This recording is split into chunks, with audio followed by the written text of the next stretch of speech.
Hello friends, आज की जानकारी तो इतनी खास है कि आप देखते रह जाएंगे और ये वीडियो पूरा देखिएगा क्योंकि आज हम सुंदरबन देखने जा रहे हैं। मैंग्रोव का डेल्टा सिर्फ किताबों में पढ़ा था, आज हकीकत में देख लीजिए कुछ इस तरीके से। और ये जानकारी आपको दी जा रही है मॉडर्न गार्डनिंग एंड फार्मिंग के सौजन्य से। यहाँ जाना बेहद आसान है, आप रेलवे के द्वारा या बाई प्लेन के द्वारा भी जा सकते हैं। 5 रेलवे स्टेशन है जिसमें हावड़ा रेलवे स्टेशन है, सियालदा रेलवे स्टेशन है, शालीमार रेलवे स्टेशन है और है आपका कोलकाता रेलवे स्टेशन। कई 4-5 से आप जा सकते हैं। साथ ही है नेताजी सुभाष चंद्र बोस हमारा एयरपोर्ट कोलकाता में, जिससे आप यहाँ तक पहुँच सकते हैं। तो शुरू करें आज सुंदरबन की यात्रा। फ्रेंड्स, आप देख सकते हैं जो ग्रीन कलर का पोर्शन है यही हमारा सुंदरबन का एरिया है। 6 एग्रो क्लाइमेटिक जोन में बटा हुआ, एक तरफ बांग्लादेश है, एक तरफ इंडिया है। और आप देख रहे हैं समुद्र का पानी इस ग्रीन पार्ट में अंदर एंटर कर रहा है। ग्रीन ग्रीन जो वेजिटेशन है यही हमारा डेल्टा मैंग्रोव है। ये लगभग 3860 स्क्वायर माइल्स में ये एरिया फैला हुआ है।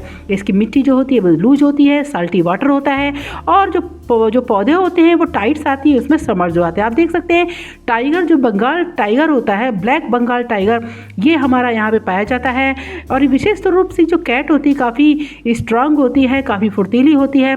और ये जो बंगाल टाइगर है ये इसका मेन एरिया है। तो करते हैं सफ़र की शुरुआत। इसके लिए आप कोलकाता से जॉयनगर जाना पड़ेगा, तो कोलकाता से बाय आप बस भी जा सकते हैं या टैक्सी हायर कर सकते हैं, छोटी गाड़ी से भी जा सकते हैं। जैसे मैंने एक छोटी गाड़ी हायर करी क्योंकि मुझे यहाँ के गांव को देखते हुए जाना था। लगभग 60 किलोमीटर तक जॉयनगर आप पहुँचने में 60 किलोमीटर का रास्ता आपको सफ़र करना पड़ेगा। उसके बाद जॉयनगर से फिर से आपको व्हीकल बदलना पड़ेगा, यानी आप टैक्सी ले सकते हैं, छोटा गाड़ी ले सकते हैं। मैंने यहाँ पर ऑटो चुना क्योंकि मुझे यहाँ गाँव देखते हुए जाना था, कैसे यहाँ के गाँव हैं, कैसे यहाँ के लोग रहते हैं, कैसे खेतीबाड़ी करते हैं, क्योंकि मुझे खेतीबाड़ी भी देखना था। तो जॉयनगर से हमें जाना कैखल्ली। कैखल्ली से ही हमें पोर्ट पर रास्ता मिलेगा जहाँ से हम सुंदरबन के लिए छोटी सी बोट पर बैठकर इसका आगे का सफ़र तय करेंगे। देखिए छोटी छोटी गलियों से हमारा जो ऑटो है वो चलता चला जा रहा है। फ्रेंड्स, अगर आप किसी को बहुत नज़दीक से देखना चाहते हैं, गांव की ज़िंदगी को नज़दीक से देखना चाहते हैं, तो हमेशा आपको छोटी गाड़ी का यूज़ करना चाहिए। ये साउथ 24 परगना के अंतर्गत आता है, यानी कि साउथ बंगाल का ये हिस्सा है जहाँ पर ये सुंदरबन का डेल्टा बना हुआ है। नेचुरल है, बहुत ही खूबसूरत है। और आप देखिए कि धीरे धीरे बंगाल की इन सड़कों से हम उस डेल्टा की तरफ बढ़ते चले जा रहे हैं और बहुत जल्दी ही हम जो है सुंदरबन के में पहुंच जाएंगे। और वहाँ पर जो हमारा ब्लैक बंगाल टाइगर है, वहाँ पर एक रेस्क्यू सेंटर है, उसको भी देखेंगे। आप देख सकते हैं यहाँ के जो खेत हैं, ये खेत में अभी धान लगा हुआ है जिसको कटाई हुई है। साथ ही साथ यहाँ पर किसान जो क्या करते हैं, छोटे छोटे सब्जियों का की खेती करते हैं, मेड़ पर उगाते हैं। और यहीं से हमारा शुरुआत हो जाता है मैंग्रोव डेल्टा बन का, क्योंकि आप देख रहे हैं दोनों तरफ ही पानी लगा हुआ है, इसलिए यहाँ पर खेती किसानी के लिए किसान पॉन्ड में मछली पालन करते हैं। यहाँ पे गौरैया भी मैंने देखी। ये देखिए कैखल्ली का ये जो पोर्ट है, लॉन्च एरिया है, यहीं से छोटी छोटी बोट मिलती है जिससे आप सफ़र कर सकते हैं और ये आपको ले जाएगा उस टाइगर रेस्क्यू सेंटर तक। ये कुल्थली ब्लॉक में आता है, बंगाल का ये कुल्थली ब्लॉक है। विशेष तौर से ये 24 साउथ परगना है जिसमें कि कुल्थली ब्लॉक से ही हम अपनी जर्नी शुरू करेंगे।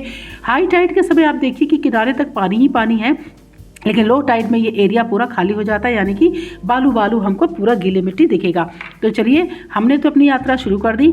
आप यहाँ कब पहुँच रहे हैं? ये छोटी सी जो बोट होती है जिसमें 10 लोगों के बैठ सकते हैं, उस पर 1500 चार्ज है। और जिसपे लगभग 30 लोग बैठ सकते हैं, उसका जो कॉस्ट है वो 2000 से 2500 रुपये तक आपको मिल जाएगी। तो आप बड़ी आसानी से ये बोट को हायर कर सकते हैं। आप पूरे दिन के लिए भी इसको हायर कर सकते हैं। ये निमनिया नदी है जिस पर कि हम जा रहे हैं। जो एरिया है वो निमनिया नदी का एरिया है। इसका पानी सैलाइन है और ये वेस्ट बंगाल का कोस्टल एरिया है। यहाँ का पानी जो है खारा है और विशेष तौर से जो पानी है खारा होने की वजह से इसको ब्रैकिश वाटर भी कहा जाता है। ये एरिया जो है हमारा साउथ बंगाल का एरिया है। तो धीरे धीरे हम झरखली की तरफ बढ़ते जा रहे हैं, यानी कि कैखली से लेकर हम झरखली जाएंगे, क्योंकि एरिया क्रोकोडाइल्स का है। खारा पानी में क्रोकोडाइल्स बहुत होते हैं। देखिए कुछ बाहरी पक्षी भी आए हुए हैं, बहुत सारे बर्ड्स हैं जो यहाँ पर आते हैं। ये बाहर से आते हैं, कई अन्य कंट्री से आते हैं। तो फ्रेंड्स, ये देखिए दूर में जो आपको जंगल सा दिखाई दे रहा है, ये मैंग्रोव्स के प्लांट हैं और इसका राजा है हमारा ये बंगाल टाइगर।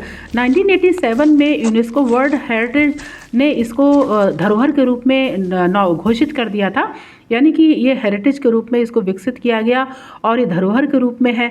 तो फ्रेंड्स, धीरे इस तरीके से हम नए पोर्ट पर चले गए। लगभग 6 किलोमीटर की यात्रा करके हम इस पोर्ट पर पहुंचे हैं और यहाँ पे हम टाइगर रेस्क्यू सेंटर जा रहे हैं। इसको झरखली टाइगर रेस्क्यू सेंटर कहते हैं और यहाँ से टिकट लेकर आप इसके अंदर जा सकते हैं। ये 1330 स्क्वायर किलोमीटर में फैला हुआ एरिया है, पूरा ये पार्क है और चारों तरफ से ये मैंग्रोव के फॉरेस्ट से घिरा हुआ है। यानी कि चारों तरफ, क्योंकि टापू है तो चारों तरफ इसके मैंग्रोव के प्लांट्स हैं, यानी कि चारों तरफ वो सुंदरबन का एरिया है, यानी कि रिवर्स का मुहाना है। सुंदरबन का पूरा एरिया 1,13,010 हेक्टेयर में फैला हुआ है। आप देख सकते हैं यहाँ पर वो रेस्क्यू किया हुआ टाइगर है, इसका नाम है सुंदर और इसकी उम्र है 12 साल, लेकिन ये ब्लाइंड है, इसी वजह से अभी तक ये रेस्क्यू सेंटर में है। इसी तरीके से बहुत सारे क्रोकोडाइल्स भी रेस्क्यू करके यहाँ पे रखे जाते हैं। देखिए यहाँ पर ये क्रोकोडाइल थोड़ा सा पानी से बाहर निकला हुआ है। मुख्य रूप से ये एरिया जो है बांग्लादेश और भारत दोनों के बीच का एरिया है और दोनों से मॉनिटर किया जाता है। और आप देख सकते हैं यहाँ पर ये हमारा क्रोकोडाइल है जिसको रेस्क्यू किया गया है। ये मानव बस्ती में जब आ जाते हैं तो वहाँ से इनको रेस्क्यू किया जाता है, नहीं तो ये नुकसान कर सकते हैं और लोग भी इनको मार सकते हैं। तो इनको बचाने के लिए रेस्क्यू सेंटर पर लाके ट्रीटमेंट करके वापस इन्हें छोड़ दिया जाता है। 16,900 स्क्वायर किलोमीटर का एरिया सुंदरबन का भारत के क्षेत्रफल में पड़ता है, जहाँ से ये भारत के द्वारा इसको देखभाल किया जाता है। शेष एरिया को बांग्लादेश के खुलना से मॉनिटर किया जाता है, यानी कि दोनों देश मिलकर इस सुंदरबन मैंग्रोव के एरिया को मॉनिटर करते हैं और इसको सुरक्षित रखने में अपना सहयोग देते हैं। यहाँ पे उस टाइगर के बारे में सारी डिटेल दी गई जिसके बारे में मैंने अभी आपको बताया था।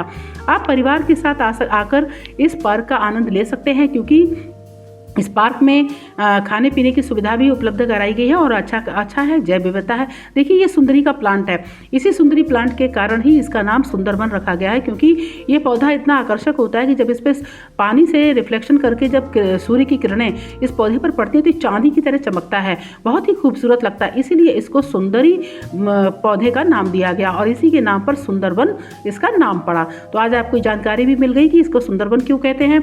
देखिए यही मैंग्रोव के वो प्लांट्स हैं, यानी सुंदरी के प्लांट्स हैं, जिसके कारण ये पूरा सुंदरबन विश्व विख्यात है। और छोटे छोटे देखिए जो पौधे हैं वो नीचे दलदल से आ रहे हैं, इसे कम पानी चाहिए होता है। देखिए अभी लो टाइड है तो पानी जो है नीचे खिसक गया है, यानी कि लो टाइड में नाव भी नहीं चलती है। इसलिए जब भी आप यहाँ जाएं तो यहाँ पे चार्ट देख के जाएं। आशा है आपको वीडियो पसंद आया। Thank you so much, bye bye. एक बार जरूर जाएं।